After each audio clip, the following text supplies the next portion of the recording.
reka rero ntabicishije amajambo menshi tugabura dusangira umurongo w'ijambo ry'Imana hama dusengere hamwe dusengere ibi bikorwa bigiye kurekano dusengere na bene data ijambo ry'Imana rishike ku mitima ya benshi kuko burya abantu benshi bagira ibibazo kuko batafise Imana muri bo yaba abantu bagendana Imana muri bo abo bantu baba ari abantu bubaha y'abantu bagendana Imana muri bo abo bantu baba ari abantu baciye bugufi y'abantu bagendana Imana muri bo ntabagararije baba hari mu gihugu kandi ibintu biba bigenda neza ariko kubera abantu bataye Imana kubera abantu bahevye Imana kubera abantu batagira Imana muri bo ni usanga n'abatwara bahura n'ibibazo kuko bagomba kunigana n'ubutegetsi ntibazi ijambo ry'Imana rivuga kuko burya ubutegetsi buba ari cyariho cy'Imana kugira ngo abantu bagire ku rutonde nibaza ko isi yose nubwo abantu bagenda bavuga bakora ibibi ariko muri gahunda zabo cyangwa muri programme zabo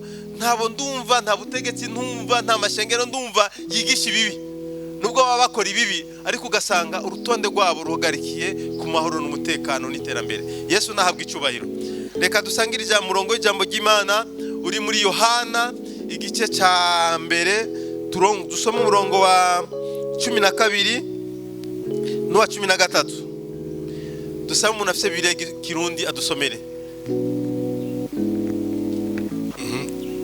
Turasoma mu izina rya Yesu ubutumwa bwiza uko bwanditswe na Yohana igice cya mbere umurongo w'12 turageza ku 13. Turasoma mu izina rya Yesu. Ariko abamwakiriye bose yabahaye ububasha bwo gucika abana b'Imana nibo bizeye izina ryiwe nibo batavyawe n'amaraso canke no kwifuza k'umubiri canke no kwifuza k'umugabo ariko bavyawe n'Imana. Amen. Amen. Yesu ashimwe. Ijambo ry'Imana rivuga ngo abamwakiriye bose yabahaye ububasha bwo gucika abana b'Imana.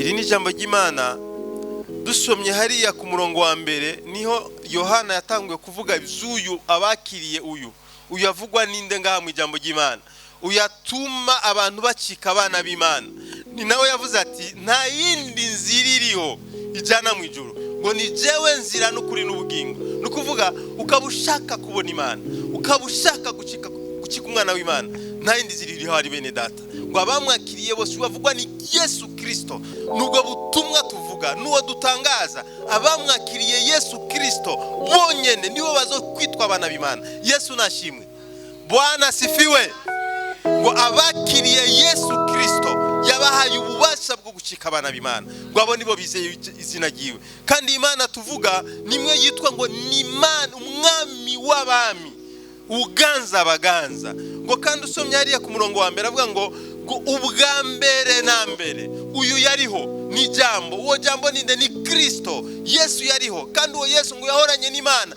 kandi yari Imana. Yesu ashimwe Bwana sifiwe. Isi tarabaho ijuru ritarabaho ibirere bitarabaho abamarayika batarabaho uwo yariho kuko yahoranye n'Imana kuko uwo ni Imana kumbura utabyizeye ariko nguyu ni Imana kuko yahoranye n'Imana kandi uyu jambo niwe wenyene naho abantu kwitwa abana b'Imana. Ijambo ry'Imana rivuga ngo abamwakiriye bose abakiriye uwo Kristo yabaye ububasha bwo gucika abana b'Imana nibo bizeye izina ryiwe kandi abo bamwakiriye bagira amahoro mu mitima yabo bagira ubutunzi mu mitima yabo bagira umugisha muri bo kandi rero umugisha tuvuga sumwe abantu biyumvira kuko urashobora kugira amafaranga ukabura amahoro. Yesu ashimwe. Yesu ashimwe. Munze kubaza abantu ni mbega reka namwe ndababaza mbega kugira ati kujyama ku ntebe no kwicara ku gitanda autoriki ni filosofi bagira ati hitamu kujyama ku ntebe no kwicara ku gitanda autoriki Yesu akwizagire bisobanura iki urashaka ufisa amahoro itiruka rereza ku ntebe utagira ujyama kandi ukavyukura amahoro ukaba ufise igitanda cyiza wagishika ko bikanka ukicara ugahangayika ukabura amahoro ukifuza yuko ndibuka Yesu ashimwe hari ahantu hamwe twaba kumutanga haba abantu hari ahantu hariya mu misozi ihanamiye Mutanganoro bamanukana ibintu ku mutwe bazanye Bujumbura baba bitereye agatoki akakazana agatoronka 2,000 akaduga mu mahoro bafatanye n'umugore wiwe mu nzira bakagenda baratamba banezere kuko bashoye neza bagati twungutse Yesu ashimwe twaronse umugisha. Hama rero haba umumama acaho ari mu Mercedes y'amafaranga menshi meza ikiduga cyo kwifuzwa n'abantu ahaduza abona ingene umugore n'umugabo bagenda batamba mu ibarabara arahagarara korora mosozi ngo ese cyo mu munezero namwe mufise. Imana idufashe. Bwana sifiwe sana. Abamwakiriye bose yabaye ubasha gucika abana b'Imana kandi abo bizeye izina ryiwe kandi abo bafise umugisha abo bafise amahoro. Rero bene nta bundi butumwa tuzanye nta wundi tujya kuvuga nuwo Kristo. Abamwakiriye abazomwakira abaha ubasha bwo gucika abana b'Imana. Haleluya. Abakiriye Yesu yabaye ubasha bwo gucika abana b'Imana. Ngwino tumwakire Kristo, ngwino dumuhe kaze Kristo mu mitima yacu. Ivyo twokora byose Kristo atarimwo bene data no guhendana nta yindi nzira iriho. Bene data uvyizere ntuvyizere nta yindi nzira iriho ni Kristo wenyene. Nimba ushaka kwitwa umwana w'Imana soma Bibiliya ngo abamwakiriye bose yabaye ubasha bwo gucika abana b'Imana nibo bizeye izina ryiwe. Bene data ukabushaka kubona Imana izere Kristo. Akira Kristo mu mutima wawe. Emerera Kristo aganza umutima wawe. Niwe kuko yavuze ati ndinzira ndukuri n'ubugingo. Ukaba udafise Kristo nta bugingo ufise. Yesu ashimwe. Kumbure ntubitahura ariko ni kwijambo ry'Imana ryi nukuri kwijambo ry'Imana.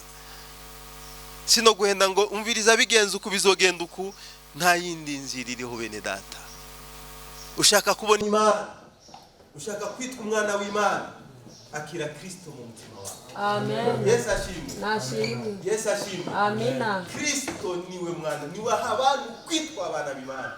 Kristo ni abantu kwegera Imana. Nta wundi ariho nta wundi azoza azodushikana mu ijuru uretse Kristo wenyine. Reka dusenga Imana. Hama abumvise ijambo ry'Imana Yesu abahezagire. Nawe aguhezagira. Bana yo mu ijuru turagushimiye ko waduhaye kwitwa abana bawe. Turagushimiye ko wabanye natwe. Turagushimiye Imana ko kubwa Kristo twakijwe ducika abana b'Imana. Ntabwo turabana babyawe n'amaraso no kwifuza k'umubiri ariko twabyawe n'Imana twitwa abana b'Imana kubwa Kristo. Turagushimiye iki kibanza Mana wateguye. Turagushimiye ijambo ryawe rivugiwe hano hantu. Turaguhaye kaze mwami tubere umushinga ahantu. Turaguhaye kaze ngo ahantu Mana uganze imigambi y'Imana ishitswe izo tugomba ko Mana ubishitse. Iganji yawe ibe hano ubugombe bwawe bube hano. Usanze ihema ryawe kuri uno musozi. Twansi icyo cyose kidahwanye n'ubugombe bwawe. Twansi imigabo n'imigambi ya Satani. Twansi impemu mbi n'ibisigo n'abadayimoni. Turaye kazi ubutatu butagatifu bw'Imana. Turaye kazi Imana Data. Turaye kazi Imana Mwana. Turaye kazi Imana Mwemu Yera. Turaguhaye kazi hano Mana. Inganji yawe ibe hano. Ndakwinginze se Mana ukore ku mitima ya benshi nuko wiyegeranirije benshi ku musaraba. Aha hantu Mana uhabyara ishengero. Imitima ya benshi kire, imitima ya benshi kizwe. Ababoshwe babohoke, abari kure y'Imana begera Imana. Ndakwinginze ikiganza cy'Imana kibe hano hantu. Ivugomba ubishitse nk'Imana maze icyubahiro cyawe ibihe byose bisabye twizeye mu izina rya Yesu.